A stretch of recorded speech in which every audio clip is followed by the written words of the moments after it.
besar itu adalah dari perang kecil yang dipolitisasi. Karena dua-duanya sebetulnya tidak close the door, jadi benar-benar masih ada semacam kesempitan untuk melakukan perundingan, itu ada, dibuka. Kok lu nggak sakti-sakti amat ya? Katanya lu sakti banget, ibaratnya kan gitu, itu aja. Bahasa premannya seperti itu, lu kok nggak sakti-sakti amat lu. Karena Iran pinginnya bagaimana caranya Trump bahwa November, ya sudah, bukan dia lagi presidennya.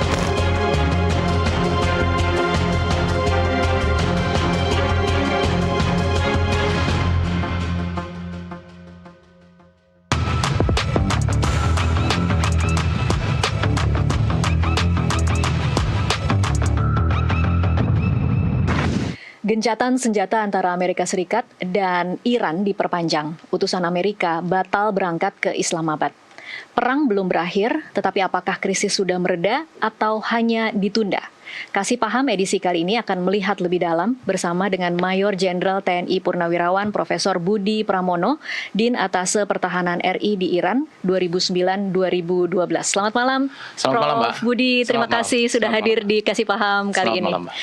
Prof Budi, kalau kita kemudian melihat perkembangan terbaru, tadi saya sudah katakan bahwa gencatan senjata diumumkan diperpanjang, tetapi yang terbaru memang Amerika Serikat melalui Trump mengumumkan mereka batal mengirimkan delegasi ke Islamabad. Ini kalau kita melihat kan nasib perundingan tidak jelas. Apa yang perlu dipahami dari perkembangan terbaru ini? Ya, selamat malam Mbak, makasih. Saya mungkin harus agak mundur sedikit biar kelihatan ups and down-nya. Ya, jadi boleh. koersif militer diplomasi ini dan juga dari what's called propaganda warfare and military campaign ini.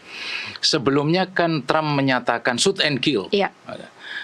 Dan juga menteri perangnya mengatakan bahwa loaded and lock and loaded. Nah, apa artinya ini? Sekali lagi ini adalah sinyal-sinyal yang mengatakan memang ready to fire. Jadi memang benar-benar sudah what we call it kinetic rule of engagement yang bergeser jadi direct kinetic engagement. Nah, ini sudah diambang pintu perang besar, Perang tentunya. terbuka ya? Nah, kemudian tadi malam atau tidak salah yang Mbak sampaikan tadi barusan sudah ada suatu statement, ada proposal perdamaian. Nah, nobody knows, ini nggak tahu proposal perdamaian ini memang dari Iran, kemudian Iran keluar dari statement siapa, tapi for sure ini keluar dari statement Trump. Nah, inilah Mbak yang saya bilang propaganda warfare, tentunya create doubt, create uncertainties dan lain sebagainya yang masih belum jelas ke depan kalau menurut saya. Kemudian untuk mengantisipasi hal tersebut, mungkin Iran pada titik yang dia masih kekeh dan dia masih selalu yang dia bilang bahwa we will not enter any agreement, we will not enter any coordination dan lain sebagainya. Terbukti sampai siang ini, sampai malam ini, detik ini kan memang belum ada kan press release yang menyatakan jawaban dari Trump tersebut bahwa proposal itu benar adanya, kan begitu.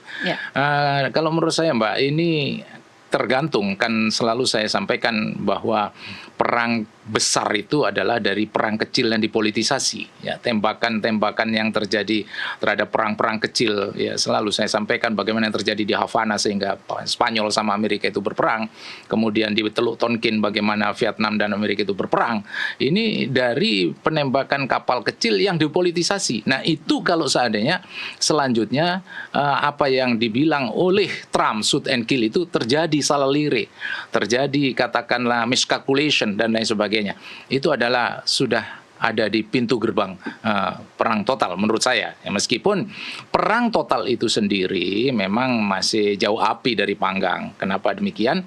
Karena dalam hal ini ya seorang Rusia dan Cina itu kan masih belum face to face, conventional warfare. Kemudian benar-benar engage, fully engage gitu, back up full. Kan belum terjadi seperti itu.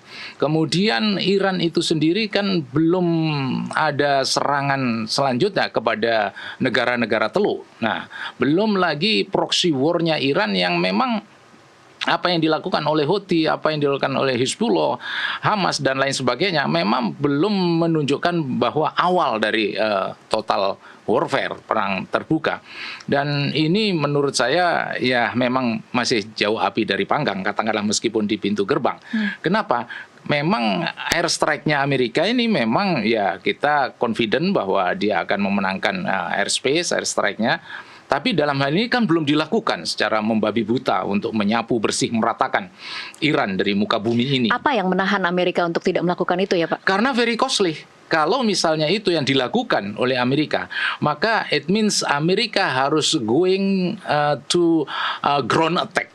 Nah, kan tidak mungkin airstrike kemudian selesai airstrike atau naval strike selesai naval strike. It's impossible. Apa, nah, jadi ini pasti combine. Apakah artinya memang cost-nya itu tidak bisa diprediksi sehingga Amerika juga tidak berani melakukan Kalau itu? berbicara masalah cost, Mbak, tidak ada istilah dalam peperangan itu satu menang satu kalah. Ya, ini kalau di bahasa gampangnya adalah kalah jadi arang, menang jadi abu.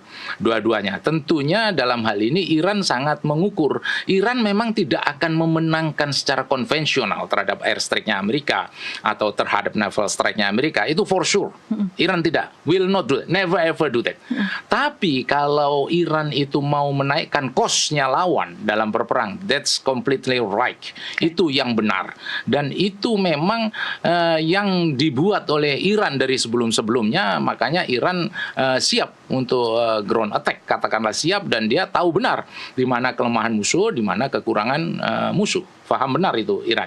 Makanya kalau dilihat dari Clausewitz, katakanlah bahwa war is the continuation of the politics, tahu Iran ini bahwa Amerika tidak akan secara politik ingin berperang secara cepat. Dia akan berpiring secara lambat dalam artian yang terjadi saat sekarang ini. Nah, itu yang ditunggu oleh Iran, dan itulah adalah Achilles heels, atau katakanlah itulah pintu masuknya Iran untuk membuat perang ini jauh lebih mahal. Iran memang tidak akan menandingi secara konvensional, tapi Iran akan membuat musuh menjadi mahal harganya untuk berperang. Oke, kita akan lihat statement berikutnya dari Presiden Trump ketika ditanya apakah dengan perpanjangan gencatan senjata kemudian batal mengirimkan delegasi ke Islamabad itu artinya Amerika Serikat akan mulai berperang lagi. Jawaban Trump adalah tidak. Itu tidak berarti demikian, kami belum memikirkannya. Nah, di sini Pak Budi, seberapa penting menurut Anda dunia dan juga mungkin Indonesia mendorong dan memastikan bahwa kesepakatan final itu memang harus ada dan bukan gencatan senjata yang diperpanjang tanpa ada kejelasan, Pak? Ya, inilah Mbak yang diperpanjang ini kalau menurut saya coercive military, jadi coercive military diplomasi. Dan ini Amerika sepertinya fun off, jadi dia memang hobi ya membuat ini seperti ini. Kan terbukti dari ups and down-nya statement-statement yang ada. Nah, kalau menurut saya memang ini tidak bisa, Mbak, ini kalau katakanlah hanya yang saat sekarang ini kan dimediasi oleh Pakistan. Nah, kemudian ternyata untuk yang pertama oke, sedangkan yang untuk kedua ya ketemu aja tidak. Nah, itulah apa artinya? Artinya memang ini sudah menyangkut energi global, ya, naik turunnya energi global yang mau tidak mau harus melibatkan any party. Jadi maksudnya melibatkan negara yang lain tentunya. Siapa seharusnya, meskipun Pak? Siapa seharusnya?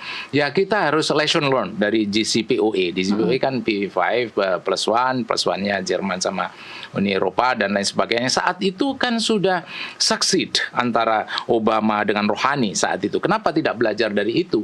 Maksudnya kalau sekarang ini dilibatkan Rusia sama Cina, ya katakanlah memang ya if I may say, ya, Cina pun juga kan sudah dari awal tidak mau face to face sama Amerika karena in term of ekonomi dia juga masih engage dengan Amerika. Begitu juga Rusia yang akhir-akhir ini ada leverage di mana minyak dunia jangan hanya beli di Iran, katakanlah begitu kan, boleh beli di Eropa, boleh beli di Rusia dan lain sebagainya. Nah, apa artinya? Dua negara ini memang pada posisi tidak menghendaki total war. tapi juga akan mengambil dari situasi saat sekarang ini menjadi keuntungan dia economically, gitu kan. Tapi militarily yang selalu saya sampaikan berulang kali bahwa above the surface ini memang tidak ada for sure kemudian Rusia backup 100% gitu kan, and we can be see what you call it by our bare own eyes, kita lihat dari mata telanjang sendiri bahwa memang ya Rusia bantu Iran much, nggak ada. Rusia Cina pun nggak ada. Tapi below the surface ya tentunya everybody knows bagaimana dengan satelitnya Iran dalam hal ini, bagaimana dengan cybernya Iran dalam hal ini, bagaimana dia dengan drone-nya Iran. Meskipun ya rudalnya Iran ini kan produksi terbesar di Timur Tengah. Dan juga meskipun drone-nya Iran bukan hanya sekedar produsen, dia kan sudah sell to Russian. Apa artinya? Ini kan berarti suatu produk yang sudah aktif, bukan hanya produk but also sell gitu kan, purchase gitu kan. Nah, oleh karena itu Mbak saya sampaikan ini memang kalau misalnya Rusia ikut, Cina ikut, itu juga masih belum jaminan. Tapi kalau misalnya kita listener jadi JCPOA, perhaps itu akan datanglah itu perdamaian itu. Karena apa? Karena dua-duanya sebetulnya tidak close the door, jadi benar-benar masih ada semacam kesempitan untuk melakukan perundingan itu ada, dibuka. Apalagi yang disampaikan sama Mbak tadi, bagaimana statement Trump. Dan kalau Iran, oke, katakanlah masyarakat Iran sangat menghendaki bahwa sudah tidak usah bikin koordinasi atau apapun juga. Toh juga dari apa yang kita inginkan tidak ada satupun toleransi atau irisannya. Tapi bagi Iran ini masih tetap terbuka karena dua-duanya memahami betapa costly-nya peperangan ini. Boleh saya minum nggak? Boleh, silakan. Pak Budi, ini artinya kalau saya memaknai penjelasan Pak Budi, artinya gencatan senjata atau perang ini tidak akan berakhir sampai kedua negara besar Rusia dan Cina turun tangan dan ikut terlibat, mau mengotori tangannya untuk kemudian membereskan kekacauan yang terjadi, tetapi hingga saat ini mereka tidak melakukan karena mereka sedang sibuk mengambil keuntungan dalam kesempitan. Seperti itu kira-kira? Kira-kira seperti itu, Mbak. Terus ditambahkan lagi, Mbak, ini kan apa yang selalu saya sampaikan bahwa Amerika ini kan memang butuh sekali si kontrol ini.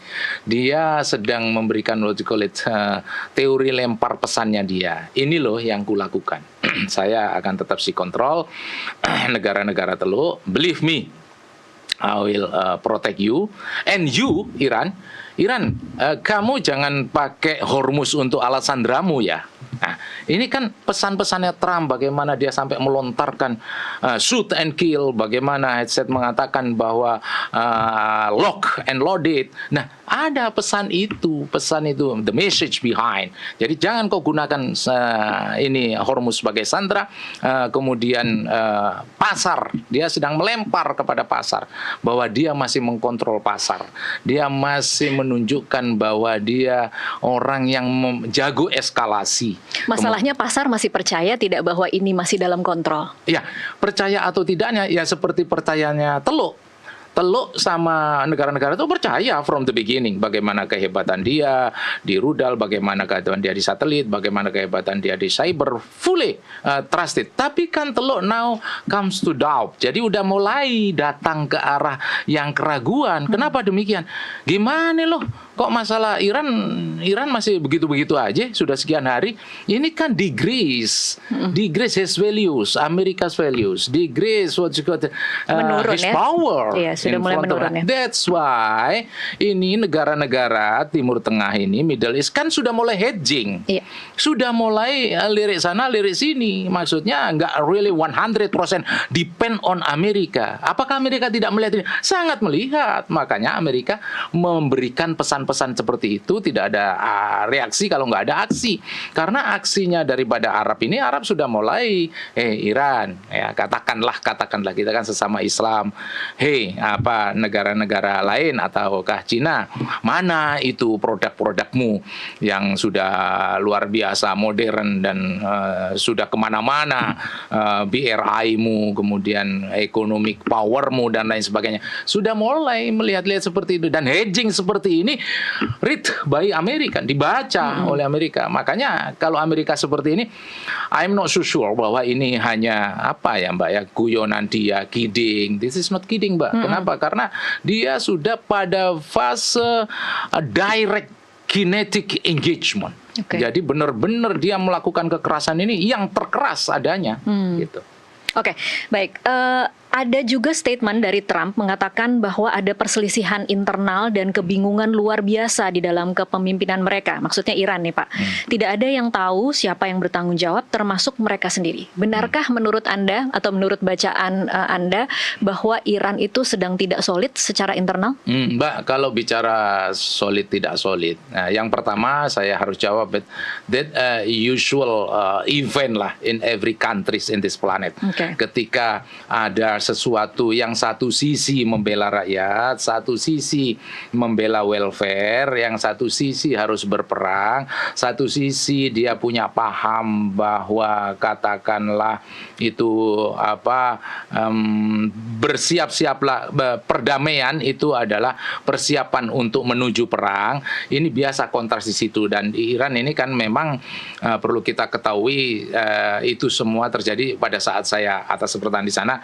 Ya sering terjadi, Mbak. Saya hanya mengimajinasikan bahwa ini bangsa Galia, almost the same dengan bangsa Persia lah at the time. Ya selalu saya sampaikan, bangsa itu sebelum ada external threat, every day just the war. Jadi tiap hari perang. Jadi apakah memang benar bahwa perang hari ini kemudian menjadi keuntungan buat pemerintah Iran, lebih menyatukan rakyatnya, dan posisi dia mempromosikan atau mengkampanyekan bahwa ini adalah bagian dari mempertahankan kedaulatan mereka, membuat mereka lebih bersatu? Exactly, I agree. I do agree with your statement. Saya sangat setuju dengan pendapat Mbak. Kenapa demikian? Karena kalau kita lihat simptomnya saat sekarang ini, Mbak sudah baca belum bahwa dia hashtagnya One God, One Nation, One Path. Apa artinya? Kita satu Tuhan. Dengerin, gitu kan? Kita ini satu bangsa. Dengerin. Kita ini satu arah perjuangan. Jadi Velayat Faqih ini yang mengatakan bahwa kita ini negara agama, kita ini agama itu sejajar dengan negara atau sama dengan agama. Agama sama dengan negara, sama dengan keamanan nasional. What that mean? Bagi kamu yang melanggar keamanan nasional, bagi kamu yang merusak negara, bagi kamu yang semuanya telah membuat ribut negara ini, berarti kamu melawan agama. Nah, itu kan what you call it, the principle, pilarsnya dari Velayat Faqih yang ada di Iran yang selama ini kita. Kenapa? Karena Velayat Faqih ini adalah kepemimpinan mullah. Jadi negara ini dipimpin oleh para ulama dan mullah itu. Nah, di sana sisinya. Meskipun sekarang sudah, ya biasalah Mbak, itu memang politik itu ups and down seperti itu. Sekarang ini udah negara IRGC, negara pasdaran ini. Negara IRGC, negara pasdaran, negara yang benar-benar Mustabah sendiri kan memang alumni IRGC gitu, dan ditengarai dia lebih lebih strict daripada bapaknya. Nah, Kalau dengan pemahaman seperti itu, artinya apakah dari point of view Iran tidak ada ruginya juga gencatan senjata aja terus, biarkan saja posisi seperti ini karena menguntungkan untuk politik dalam negeri mereka? Mbak, itu kalau untuk itu memang macam-macam ya, many types of perspective. Dari perspektifnya Mbak sampaikan, perhaps that's true, itu benar. Yang tadi bilang kalau misalnya ada external threat, maka dia akan bersatu. Dia sadar bahwa natural resources-nya ini adalah given, ya, gas maupun minyak. Nah, ini kalau misalnya dibilang bahwa ini mau dikuasai asing dengan lesson learn beberapa negara dengan Amerika seperti itu, semua backgroundnya baik dengan Irak, dengan negara-negara lain dan lain sebagainya, mereka kan membaca seperti itu. Apakah Iran Iran ini mau disekian kalikan dari negara-negara yang sudah dibegitukan sama Amerika, dan tentunya untuk alasan itu benar. Tapi kalau untuk alasan yang lain kemudian memperpanjang, nah militarily kalau memperpanjang itu dia suka. Kan dia karena apa? Karena di sanalah titik kemenangan dia. Nah, itu adalah start daripada attrition war of attrition. Jadi ketika naval strike ini pada titik saturasi, pada titik war of saturation, di mana perang kuantitasnya Iran jauh lebih besar daripada kuantitasnya Amerika, meskipun Amerika unggul di bidang kualitas, tapi menimbulkan saturation of war. Nah, ini yang diinginkan oleh Iran. Nah, ketika itu terjadi, kemudian Iran katakanlah ini the theater of war, yang ke depan ini akan terjadi ground attack dari seorang Amerika ini, maka di sanalah Iran siap dengan ground warfare-nya, dan ground warfare-nya dia inilah dia yang akan uphold bagaimana geopolitical barrier, kemudian keadaan terrainnya dia, konturnya dia, yang kanan depan ada Alborz, kiri ada Zagros, kemudian kanan ada Daselut, ada Dase Kafir, kemudian di sini ada Bandar Abbas, ada Chabahar, ada Kark di selatan, kemudian ada Asalueh, Bandar Khomeini. Nah, ini adalah titik yang akan pertahankan bagaimana kalau seandainya Amerika itu masuk, dan 8 lapisan sudah menunggu dengan mosaic defense-nya dia sedang menunggu. Makanya di sini yakin benar bahwa kata Sun Tzu, all of the war based on the deception, bahwa semua perang itu adalah berdasarkan atau berlandaskan dengan tipu muslihat dan akal bulus. Ini akan diterapkan oleh Iran tentunya gitu. Oke. Kembali lagi kalau kita melihat posisi Iran per hari ini, yang kita ketahui ya Pak, yang pertama dia belum bersedia untuk sepakat untuk program nuklir, rudal balistik, dan dukungan untuk proksi regionalnya. Yang kedua, menurut Iran, Hormuz akan terus tutup sampai Amerika Serikat mencabut blokadenya atau sampai Israel menghentikan serangannya ke Lebanon. Nah, dari pengalaman Anda, kalau kemudian melihat bagaimana budaya strategis Iran, itu akan lebih menghargai negosiasikah atau lebih ke ketahanan menghadapi tekanan ini, Pak? Mbak, ini adalah yang dinamakan coexist with no coercion. Itu yang diinginkan oleh Iran. Kalau kita pengen bersebelahan, janganlah kau bawa pistol, janganlah pistolmu itu lock and loaded, ya kan? Yang berarti lock and loaded itu sudah siap tembak, Mbak. Tinggal buka kunci, kemudian tembakkan kepala, sudah mati. Nah, maksudnya kalau koeksis, kalau berdampingan, kalau mutual relationship, ya jangan itu tadi with coercive, jangan ancaman.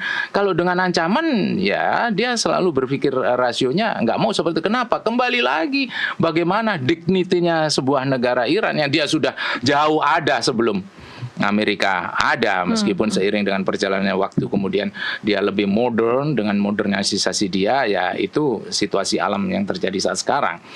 Tapi kalau kemudian kita melihat sejarah Iran sedikit saja, Pak Budi, kalau Anda melihat atau mencatat di mana momen-momen kemudian Iran akhirnya menyerah dan melakukan kompromi, dan kapan momen-momen dia memilih untuk terus bertahan dan untuk berperang? Terus bertahan, Mbak bayangkan 79, ya kan dia baru lahir, just was born at that time, and then berapa tahun kemudian harus sudah diajak perang dengan Irak, perangnya dengan Irak pula, perangnya juga ya very colossal, little bit weapon of mass destruction lah if I'm not mistaken at that time. Nah, ini 8 tahun setelah bayi baru merangkak, sudah diajak berperang seperti itu. Nah, endurance seperti itu, Mbak, yang menurut saya ya akan lebih kuat daripada daripada give up. Jadi negara ini udah ada punya karakter masing-masing, Mbak. Negara yang very costly dalam melakukan perang, ya itu Israel. Dan ini yang akan kalah to my perception ya. Nah, kemudian negara yang memang jago eskalasi, dia yang jago memutar balikkan menjadi wayang atau pupeter, jadi dalang dari segala wayang eskalasi naik turun Amerika. And the best endurance dari sebetulnya ini sih bukan hanya blockade ya, ini bukan hanya peperangan atau total warfare, ini sebetulnya conflict of endurance. Ini adalah pertengkaran atau pertempuran saling menjaga ketahanan. Siapa di antara mereka ini yang tahan? Maka yang paling tahan ya Iran. Everybody knows about it. Ya kan? Buktinya apa? ya nggak usah lagi dibilang buktinya apa, kan sampai sekarang dia masih berkata-kata, artinya masih hidup, kan gitu kan, masih memberikan leverage yang membuat Amerika, Mbak, mari kita banyakkan habis shoot and kill, kemudian ada kalimat perdamaian seperti itu, meskipun sampai sekarang nobody knows perdamaian ini dari mana. Iya. Oke, baik, kita akan lanjutkan nanti di segmen selanjutnya. Pak Budi, kita akan break dulu sejenak. Pemirsa, tetaplah bersama Kasih Paham. Kami akan kembali usai jeda.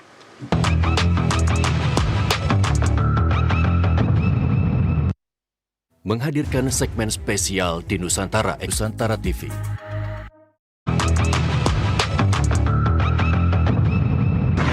Pemirsa, terima kasih Anda masih bersama Kasih Paham. Saya masih bersama dengan Prof. Budi. Prof. Budi ini sebagai mantan atase Republik Indonesia di Iran. Mungkin bisa bercerita apa yang Anda pahami tentang bagaimana cara berpikir elit-elit atau pemimpin-pemimpin Iran, bagaimana cara mereka mengambil keputusan strategis, serta peran dari IRGC di sana. Ya, begini Mbak, kalau kita Mbak menyinggung masalah IRGC, Mbak, di sana itu kan terbagi dua, what you call it ARTES and what you call it IRGC. Ya, ARTES itu yang memang konvensional. Jadi kalau misalnya di kehidupan militer itu kira-kira kalau masuk ARTES ya pasti ditanyain lah ibaratnya itu, kamu udah Suslapa 1 belum, kamu udah Suslapa 2 belum, kamu udah Sesko belum, kamu sudah Lemhanas belum, gitu. Jadi itu ya, Pak, perhaps itu memang benar-benar structurally merit system dan lain sebagainya. Tapi IRGC ini ya tidak fokus ke sana. IRGC ini adalah pasukan yang benar-benar menjaga marwahnya Iran.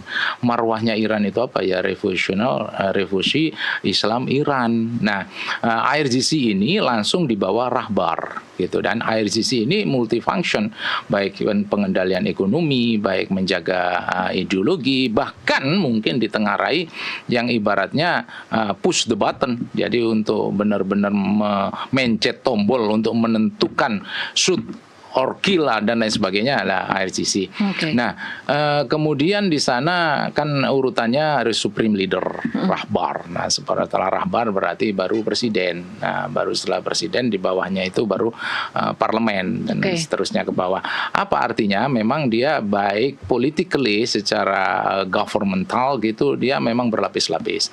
Nah, sedangkan untuk militarily ya tentunya juga berlapis-lapis. Dia berlapis-lapisnya tadi yang saya sampaikan.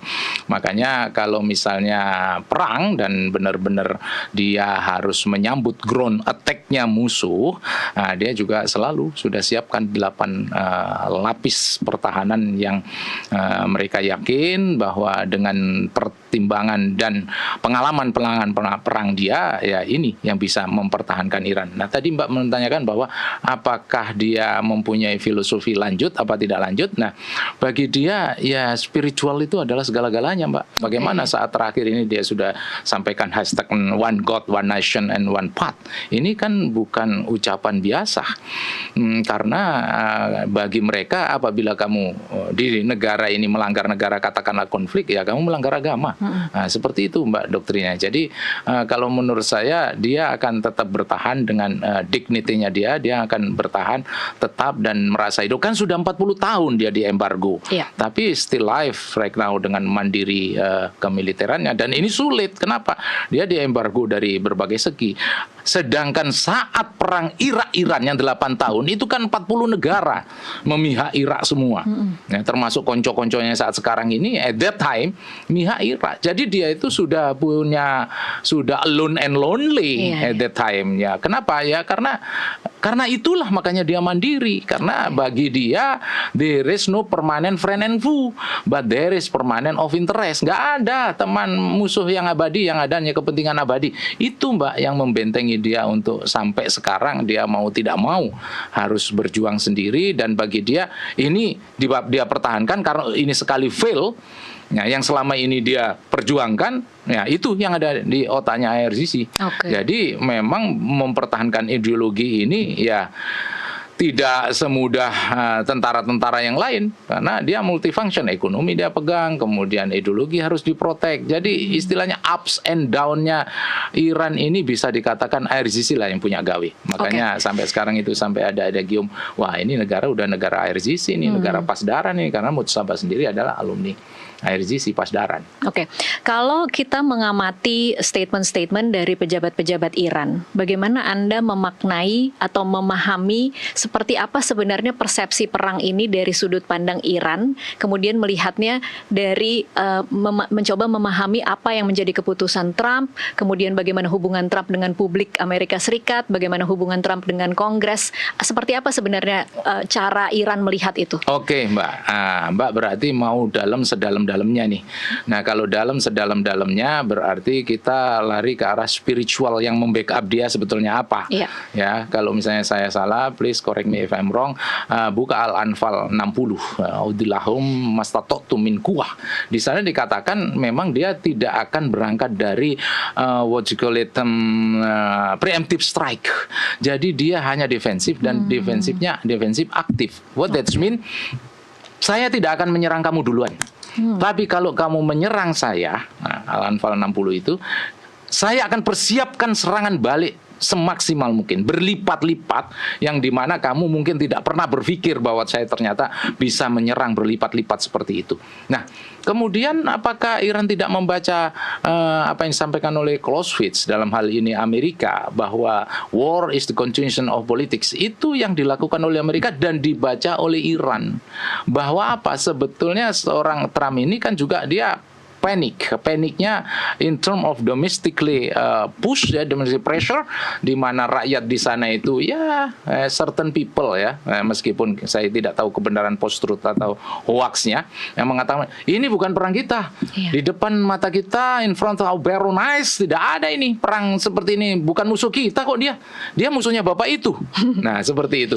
Dan kemudian dirasakan benar, mungkin memang kan negara itu kan welfare state, jadi yang tidak pernah ada goncangan dan lain sebagainya, tiba-tiba BBM-nya naik, ya kan di depan pom bensin dia udah langsung komentar kan, ini naik nih, gimana nih, gini-gini, yang mungkin semakin itu jadi buah bibir yang mau tidak mau ini ada hubungannya bagaimana November ke depan nanti si Trumpnya. Nah, kemudian international pressure mau tidak mau, terutama bukan hanya negara teluk, ini kan benar-benar burden Trump, membebani Trump bahwa gimana ini? Apakah energi global ini naik apa enggak? Katanya kamu buat police, kok enggak mampu seperti ini? Sedangkan teman-teman yang lain, baik itu NATO, baik itu Inggris, Perancis dan lain sebagainya, yang sudah mulai ya ibaratnya ya NATO, tapi untuk kali ini gua enggak bantu lu deh. Ibaratnya seperti itu. Nah, ini apakah tidak dibaca oleh Iran? Apakah tidak dibaca oleh Trump? Sangat dibaca. Apa artinya? Integrated NATO ini juga sudah mulai take side nobody, dia tidak memihak ke siapa-siapa. Ini kan luar biasa goncangan ini ke Trump. Kok bisa-bisanya dia udah soulmate seumur hidup, kemudian dengan begitu kan gak sedikit juga Trump kasih NATO dan bantu NATO. Sementara Inggris dan lain sebagainya melihat current event saat sekarang ini, kok lu nggak sakti-sakti amat ya? Katanya lu sakti banget, ibaratnya kan gitu. Itu aja bahasa premannya seperti itu. Lu kok nggak sakti-sakti amat lu? Nah, kalau misalnya kan nggak mungkin termakan maksud lu, gua nggak sakti gimana? Ya pasti jawab lagi ya, yang nggak sakti lah lo. Gimana sih orang berapa hari juga masih eksis? Ya, negara minyak itu kan begitu. Nah, bahasa sederhananya lah Mbak, seperti itu. Nah, sehingga NATO ya sudah pergi Mas. Terus NATO ini juga banyak mungkin alasannya, entah economically atau juga alasan yang lain di mana Amerika too much gitu kan dominansinya, banyak yang terjadi bagian Greenland maupun masalah-masalah yang lain yang intinya membuat lepas dari NATO sih tidak, tapi renggang iya. Tapi kalau misalnya dikatakan bahwa mitos Amerika Sakti Mondroguno tapak lepaning pandi katanya gitu, ya tidak juga, mitos itu hilang 100% di mata NATO, masih percaya kebesaran Amerika. Tapi untuk little bit ya katakanlah renggang, exactly happened, itu yang terjadi. Oke, kalau kita melihat kembali lagi ke pernyataan Iran yang menegaskan bahwa mereka tidak berperang dengan seluruh rakyat Amerika Serikat, tapi hanya ini adalah perang Trump sendiri. Dan kemudian kita melihat bagaimana publik Amerika kemarin sempat berdemo, kita juga melihat bagaimana Kongres. Tadi Pak Budi sudah menyebutkan bagaimana NATO jadi renggang. Ini Pak Budi, kalau Anda melihat Trump itu dari kacamata Trump nih ya, hitung-hitungan dia itu sepertinya seperti apa? Apakah menurut dia 7 bulan itu masih lama sehingga dia bisa bermain-main di 7 bulan ini untuk mencoba menaklukkan Iran? Menaklukkan Iran ya, Iya. 7 bulan ini ya. Karena kan dia tahu resikonya di 7 bulan itu nanti mungkin dia akan kehilangan suara di November. Kalau from the perspective of Iran, ya Iran akan bermain-main panjang.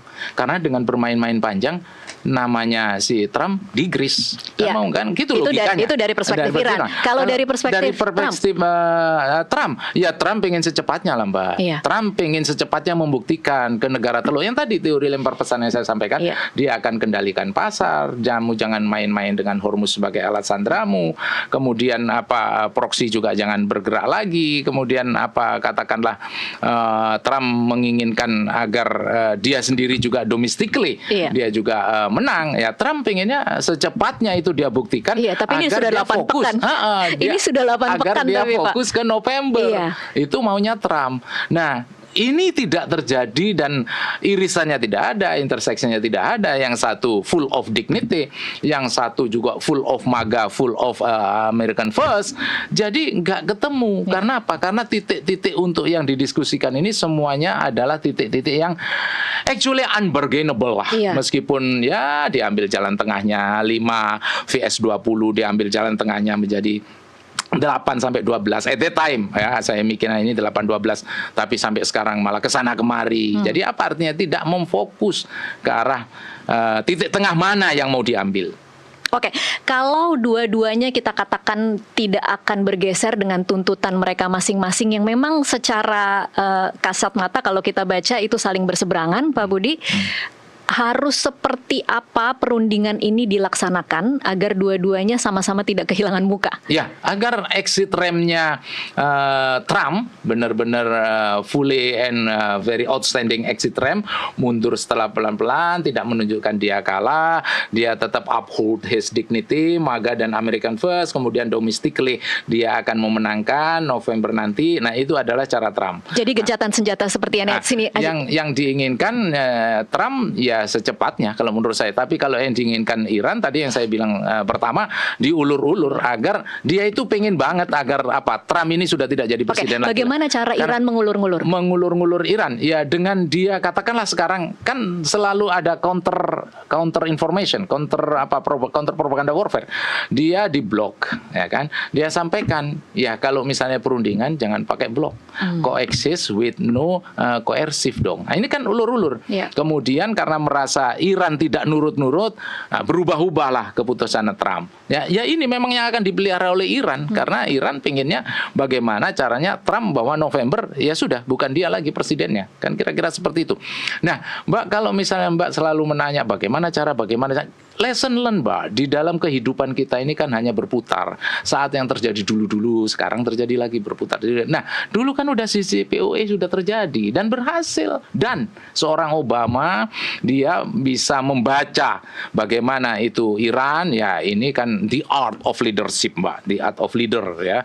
Leadershipnya kalau nggak salah, if I'm not mistaken ya, itu bagaimana dia mengucapin hal-hal yang sensitif bagi Iran. Iran di sana kan ada Nuruz, ada Selamat Nuruz, Prosperity dan lain sebagainya. Dia tidak langsung masuk ke arah itu sehingga rohaninya oke deh, maumu apa sih? Nah, kemudian ya sudah nuklirmu simpanlah simpannya pun simpanan di mana kan itu juga harus dibaca. Ini kira-kira soulmate-nya atau bestinya si Iran siapa? Kasihkan ke Rusia karena dia merasa safe. Kalau misalnya dikirim kemana Iran no ibaratnya gitu. Nah, sampai ketemu buktinya dan by Obama sama Rohani. Nah, ini kan karena kemudian seorang Trump ya bahwa dia tiba-tiba di 2018 mengatakan bahwa no, that's just cancellation. Ini hanya penundaan for nothing. Dia bilang gitu kan. Penundaan kenapa? Kamu bikin CCPOA tapi dia masih tetap buat rudal. Dia tetap masih buat drone. Nah, itu adalah momok bagi Amerika terutama dalam meskipun dia lebih unggul dalam high tech kan. Nah, ini maunya dia zero tolerant terhadap adanya nuclear procurement ya kan. Nah, kalau kayak gitu ya sebetulnya balik lagi ke 53, siapa yang ngasih nuklir meskipun at that time nuklir for peace, siapa yang kasih.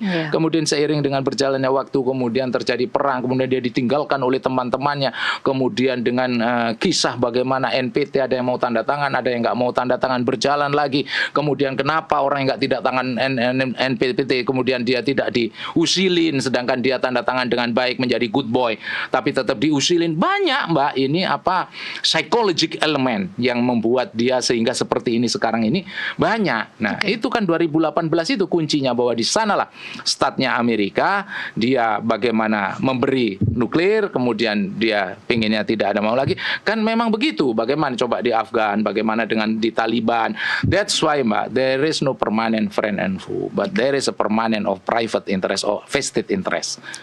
Oke, kalau kita kembali ke kenyataan di lapangan, Pak Budi, ini kan saat ini Iran memblokade Hormuz, kemudian Amerika Serikat memblokade pelabuhan Iran. Siapa yang kuat tahan-tahanan gengsi nih ceritanya, tahan-tahanan gengsi untuk kemudian selamat dalam krisis energi global. Kalau kemudian tampaknya kan Amerika kan statement-statementnya Trump bilang kita nggak apa-apa kok, saya nggak buru-buru gitu. Iran juga mengatakan tidak apa-apa dengan situasi saat ini. Menurut Anda bagaimana caranya masing-masing pihak ini bertahan di tengah krisis ekonomi, krisis energi global? Mbak, yang pertama, siapa yang tahan gengsi? Yang tahan gengsi Iran. Kenapa? Kan Iran jelas 40 tahun di embargo. Iya, karena kan sudah terbiasa di sanksi. Karena Iran jelas bahwa dia punya natural resources. Ya kan, dia sudah terbiasa sengsara. Nah, kalau Amerika bagaimana dia mau tahan gengsi? Lo harus ingat dong, November akan terjadi ini loh. Lo kalau nggak percepat situasi ini, nah, makanya dia kan selalu in a rush. Eneras dia, coba bayangkan dia memberikan statement dengan terburu-buru, kemudian 2 jam sebelum waktu itu yang mau diserang Fars sama Bushehr, kemudian tiba-tiba keluar statement, kemudian cepat keluar statement shoot and kill, cepat keluar ada proposal perdamaian, dan ini akan cepat Mbak, very dynamic gitu, from second to second. Kenapa? Karena dia kejar November. Nah gitu. Iran ya ibaratnya kalau misalnya bahasa kasarnya ya nggak dikejar apa-apa. Kita sudah gitu. Begini tiap hari begitu ya. Tidak dikejar apa-apa, dan memang itu yang ditunggu sama Iran. Kan namanya war and diplomacy ini adalah politics by other means. Jadi ini adalah cara politik dengan cara yang lain. Makanya politiknya Iran udah cepat sampai November. Kalau November dia ganti presiden, nah berarti accomplished. Pak Budi, boleh ya kita mention sedikit, kemarin kan sempat ada insiden penembakan di gala dinner yang kemudian kita masih belum tahu karena hasil penyelidikannya belum keluar apa motif dari penembak itu, tapi Trump ada di acara itu dan katanya Trump adalah bagian dari target. Menurut Anda ini ada hubungannya dengan perang Iran kah? Sulit kalau saya mengatakan tidak ada hubungan dengan Iran. Itu karena itu that's the friction of war. Jadi itulah Mbak kesulitan-kesulitan, friksi, gesekan yang tidak mulus dalam perang sebenarnya, not perang di atas meja on the table. Nah, kenapa saya katakan di situ di bab 7-nya on war-nya Clausewitz kalau nggak salah.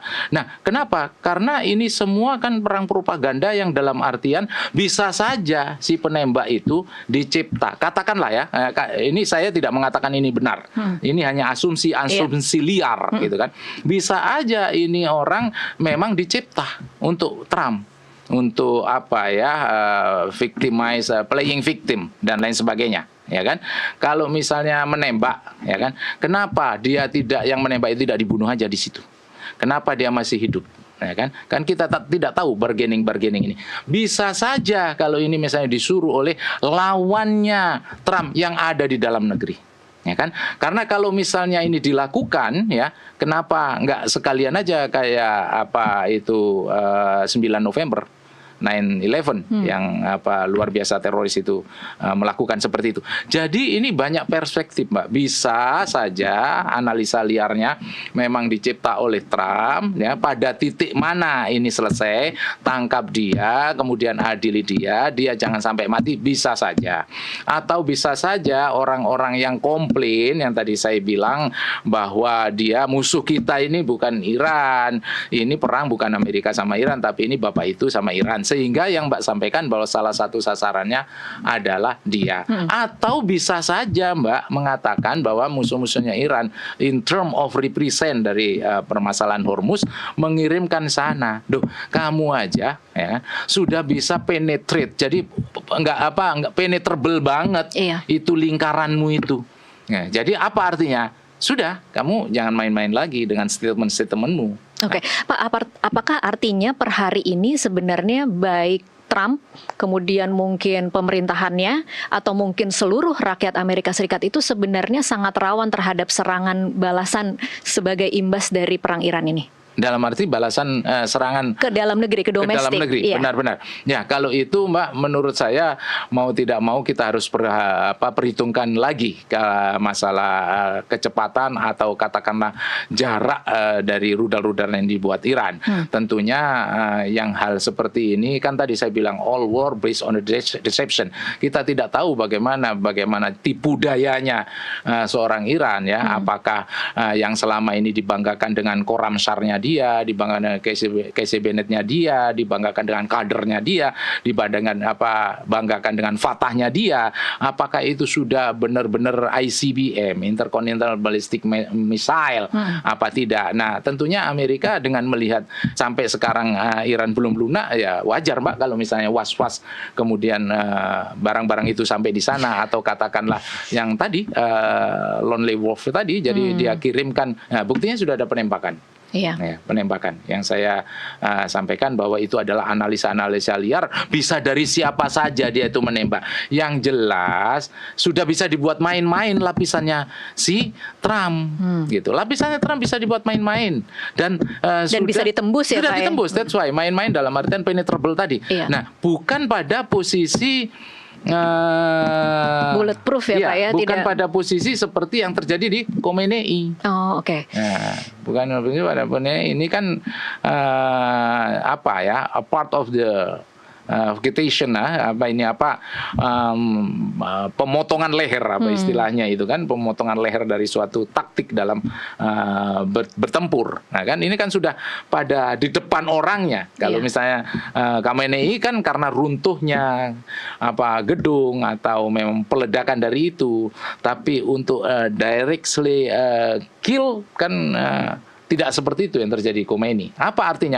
Artinya lebih penetrable dia, kan gitu kan? Kan penetrable banget. Ini bagaimana SOP dari pengamanan? Dari pengamanan dari pas pampresnya dia. Kan ini udah very fragile. Nah, kalau very fragile kayak gini, posisinya kan sangat mendukung Mbak, itu di pesta. Kemudian situasi yang tidak official mungkin ya. Atau ya kembali lagi ke asumsi yang tadi Bapak bilang bahwa ini memang diciptakan. Diciptakan bisa aja. Yang kayak gitu-gitu di post-truth dan hoax ini orang negara berperang aja bisa dimain-mainkan dengan military campaign, apalagi yang sifatnya karakter assassination seperti itu. Gitu. Oke, baik, kita akan break dulu lagi Pak Budi, kita akan lanjutkan di segmen selanjutnya. Pemirsa tetaplah bersama Kasih Paham.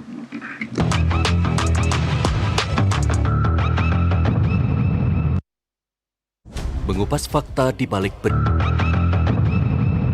Ya pemirsa, terima kasih Anda masih terus menyaksikan Kasih Paham. Saya masih bersama dengan Profesor Budi Pramono. Pak Budi, kita di segmen terakhir ini mungkin kita akan coba ringkaskan lagi. Kompromi realistis apa yang mungkin terjadi antara Amerika Serikat dan Iran di saat keduanya punya tuntutan-tuntutan yang saling berseberangan? Ya, yang pertama Mbak, ya, if I may say, there is no compromise. Jadi nggak ada kompromi. Kenapa? Yang dikompromikan itu tidak ada. Gitu, itu yang pertama. Yang kedua adalah Mbak kompromi. Kenapa? Karena ini very costly, semuanya exhausted ya dalam peperangan ini. Jadi jangan dibilang bahwa Iran enggak kok, Iran masih segar, Amerika masih segar. No way. Dua-duanya sudah enggak fresh ya, karena burdened by this war.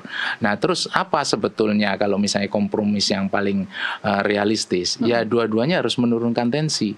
Tadi kan saya bilang bahwa ada 5 versi 20. Bisa nggak dibuat 8 sampai 12 katakan gitu. Itu kan harus dicari titik tengahnya. Nah, kemudian kalau misalnya katakanlah multifront ya, selama ini perang proksi yang dilakukan. Nah, bagaimana ya Iran harus menurunkan agar tidak ada bantuan yang maksimal lagi. Kemudian juga turunkan tensinya Hizbullah yang ada di Lebanon dan sudah mulai mediasi sama Amerika meskipun dari pihak Hizbullah dia mungkin tidak merasa terwakili dan lain sebagainya. Intinya diberikan ketenangan. Kalau misalnya sama-sama menurunkan tensinya, ya titik kompromi itu pasti ada. Tapi kalau misalnya kita lihat dari mana biografi para pemimpin, nah kan kita juga harus melihat Mbak, negara itu ujung-ujungnya siapa yang memimpin itu. Mutsabah ini kan dia selalu bilang babi gue lu yang bunuh, kan begitu kan, anak dan istri gua lu yang bunuh. Bom tukang yang nuklir ya, ahli-ahli nuklir gua udah banyak yang lu bunuh. Ya kalau kayak gitu ya sanksinya turunkanlah. Kalau gitu lu bayar dong ini biaya perang yang bikin gua jadi terpuruk seperti ini, kan begitu. Nah ini sesuatu yang dia sampaikan yang benar-benar ya dibawa semua yang tadi one God, one nation, one path tadi. Nah itu pun kalau misalnya itu kamu tidak mau melakukan ini, katanya si Mutsabah, ya sudah kalau gitu saya mau tidak mau saya invite both of two countries, Rusia sama Cina kan selama ini economically kita kan tied each other, meskipun secara militer tidak ada military binding defense agreement, ya, tidak ada hitam di atas putih kita mengadakan perjanjian, tapi sudahlah datang ke negara saya, nah, come invite kita makan bareng di sini kan, makan kebab bareng ibaratnya kayak gitu kan. Nah kalau sudah menginvite Russian face to face, menginvite China face to face, yang sampai sekarang belum terjadi. Kenapa ya nggak ada itu tadi military mutual binding defense agreement. Nah kalau sudah itu kan parah. Nah tapi ternyata entah dia intentionally, unintentionally, sengaja atau tidak sengaja, dia slip of the tongue katakan ya, kalau misalnya terjadi apa-apa, ibaratnya ya kalimatnya gue punya nuklir loh. Nah ya ini kan yang langsung bagaimana Bapak itu langsung, ini gimana ini? Ternyata dia punya nuklir, katanya kagak punya. Kok dia ngomong nuklir berarti dia punya dong. Padahal kalau misalnya to my perception, untuk merubah dari nuclear for peace to nuclear for war itu just a matter of pushing the button. Itu kan hanya masalah pencet ini aja, meskipun takes time, meskipun perhaps ya technically that's very complicated, tapi kan sudah dekat dari yang 20% kurang kemudian sudah menjadi 20% high enrichment uranium, low enrichment uranium kan 20% sama kurang atau lebihnya. Nah lebihnya itu dia sudah mencapai 60%. Lah kalau 60% mendekati 80 atau 90 kan just a matter of pushing the button. Nah sehingga dia ngomong itu, gimana ini mau diapakan Iran ini ya. One of them mengatakan habisin aja bos, kan ibaratnya begitu ya, hilangkan aja dari mau, jadikan aja di zaman batu dan lain sebagainya. Tapi kan para orang-orang yang ahli militer campaign ini kan iya kalau kita menang, kalau kita kalah apa kata dunia, sehingga tidak ada no conclusion ya kan. No conclusion ini mungkin simultaneously at that time ada bisikan-bisikan mungkin ya dari Israel sama ini kan sudah batch di tingkat tinggi ya kan, bagaimana Yerusalem itu bisa jadi ibu kota Israel, bagaimana dia dari veto-vetonya dia sampai 50 veto lebih ini untuk membackup Israel. Ini kan bukti-bukti nyata bahwa memang Amerika luar biasa backup Israel, dan terjadilah yang saat sekarang ini. Nah kalau dilihat dari biografi, kalau kita mengeksplor in detail 9 komponen strategis di dalamnya itu ada biografi. Nah, biografi Mutsabah seperti itu. Ditambah lagi orang-orang yang di bawahnya juga kekeh juga, dan konon ini adalah orang alumni IRGC yang konon kabarnya lebih keras daripada bokapnya, kan begitu, dari yang Khomeini kan. Nah ini kan biografi yang luar biasa yang harus kita pertimbangkan. Dia bukan orang-orang lunak gitu kan. Nah ditambah lagi yang kita tahu lah bagaimana Trump ini kan luar biasa dari naik turunnya dia, ups and downs-nya dia, statement dia kan termasuk orang yang tidak mau tadi yang dia exit remnya itu, mundur pelan-pelannya itu terus with dignity ya. Dia mau nggak mau exit rem, saya mundur tapi bukan kalah, dan gue pasti tetap akan jadi jagoan. Nah kalau dari dilihat 2 titik yang tidak akan ketemu, ya tadi Pak, option saya yang pertama locked already, sudah terkunci. Jadi tinggal menunggu saja mau apa, coercion military diplomasi ini mau going to the total war atau memang masih ada celah. Kalau masih ada celah, cari intersectionnya, cari irisannya. Nah, irisannya seperti apa? Nah, itulah nanti akan kita bicarakan. Dari intersection inilah kita harus libatkan negara-negara yang memang punya leverage, negara-negara yang punya bargaining power, negara-negara yang bisa ngatur ini dua orang, meskipun tidak tahu Amerika bisa diatur apa enggak. Karena kan banyak sekali ini kan suspicious baik dari Iran, katakanlah Pakistan, lu nggak bisa dipercaya, lu cuman bawa namanya Amerika, kemudian Amerika sendiri suspicious kepada Pakistan, lu kok sana begitu, mentang-mentang di negara lu banyak Syiah. Atau misalnya Israel suspicious juga sama Pakistan. Kenapa? Karena dia tidak punya hubungan diplomatik sama Israel. Kemudian Iran juga suspicious juga sama Pakistan, karena Pakistan sudah mulai lirik-lirikan sama Arab yang sudah hedging. Jadi tadi kan sudah hedging. Nah, ini kan apa ya? Vicious circle. Ini lingkaran setan ini jadinya. Putar sana. Yang memang level kepercayaan dari semua komponennya itu sangat rendah ya berarti. Iya, itu dia. Tapi kalau kemudian tadi Pak Budi sempat mengatakan bahwa kita harusnya masih punya harapan karena dulu pernah terjadi di JCPOA itu. Nah, kalau kemudian kita berpegangan pada itu, Anda cukup optimis tidak bahwa mungkin saja memang akan terjadi kesepakatan dan kesepakatan itu akan ditandatangani dan beberapa poin kemudian akan diakomodir? Optimis. Karena apa? Optimis ya. Jadi kembali lagi, jangan pernah berpikiran there is no light at the end of the tunnel. Berpikirlah bahwa there is the light at the end of the tunnel. Selalu ada secercah dari lorong gelap yang sangat panjang. Kenapa? Ya karena kan sekarang ini leadershipnya di Amerika ya dari Khomeini kemudian Mujaba, meskipun Mujaba ini keras ya kan. Mujaba ini kan memberikan tuntutan dalam artian yang semuanya itu Amerika bisa kerjakan kok, misalnya konsesinya atau cabut sanksi dan lain sebagainya. Iya bisa kok itu dikerjakannya. Sanksi itu gampang lah untuk Amerika cabut. Masih bisa, Mbak. Iya. Nah, kemudian kalau misalnya keinginan Trump bagaimana sea control terhadap Hormuz, nggak apa-apa kok, Iran tidak sea control, Mbak. Kan udah saya bilang dari awal-awal not sea control, udah kamu ambillah sea control.